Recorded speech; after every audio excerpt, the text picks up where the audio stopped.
Suppose you're fishing at your local lake, and you notice that the fish you're catching seem to have an unusually high number of physical abnormalities.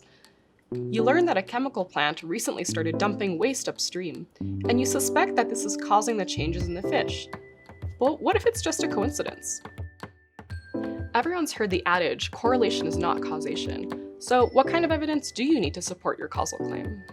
In medicine, it's common to answer questions like these using randomized controlled trials, in which individuals are randomly divided into two groups. One group is exposed to the potential causal factor, and the other group isn't. Such an experiment could rule out the possibility that some other factor causes the abnormalities, since the only major difference between the two groups is exposure to the potential cause. We might think that a randomized controlled trial would be too slow, costly, or even ethically wrong. In epidemiology, the study of health-related outcomes in human populations, a different approach is often used, relying on a diversity of evidence. An epidemiologist might compare fish in the polluted lake with similar fish in another pond. They might also bring in evidence from the lab about the biological mechanism that causes the abnormality. Which strategy, randomized trial or diversity of evidence, should we turn to in difficult cases like this? This question is exactly the one that faced scientists in the 1950s and 60s, trying to determine whether smoking causes death from lung cancer. In the first half of the 20th century, cigarette smoking became much more popular. During the same period, more and more people were dying from lung cancer. Although the reason for this trend seems obvious today, at the time there was intense debate about the connection between smoking cigarettes and lung cancer.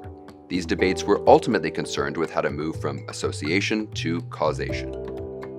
In 1951, two British epidemiologists named Richard Dahl and Bradford Hill began a study comparing British doctors who smoked with doctors who did not smoke or who quit smoking. They found an association between smoking cigarettes and lung cancer deaths, and also that those who smoked more cigarettes had a higher risk of dying from lung cancer. Not everyone was convinced that these associations proved that smoking causes lung cancer. British statistician and eugenicist Ronald Fisher was quick to point out that correlation is not causation. He wondered whether some other causal factor, like an undiscovered gene that predisposes one to both smoking and lung cancer, explained the association. For Fisher, only a randomized controlled trial yielded entirely unchallengeable conclusions regarding causation. He described a hypothetical experiment in which 1,000 teenagers were randomly forced to smoke 30 cigarettes a day, and 1,000 more randomly banned from smoking cigarettes. He noted that such an experiment could not be done, but argued that in the absence of such an experiment, more research was needed to rule out other hypotheses. Several researchers disputed Fisher's gene hypothesis. Appealing to additional sources of evidence, one group, led by the statistician Jeremy Cornfield, argued that a gene could not spread in the population quickly enough to explain the rapid 20th century rise in lung cancer deaths. Also, a genetic cause could not explain why people who quit smoking had a lower risk of lung cancer death compared to those who continued smoking. While conceding that nothing short of controlled human experiments could provide a clear-cut and unequivocal victory of the smoking hypothesis, Cornfield and his colleagues concluded that the weight of evidence was enough to support it. In the precedent-setting 1964 Surgeon General's report, a multidisciplinary committee of experts reviewed the diversity of evidence available. They advanced 5 criteria for judging whether the observed association was due to smoking causing lung cancer. Consistency.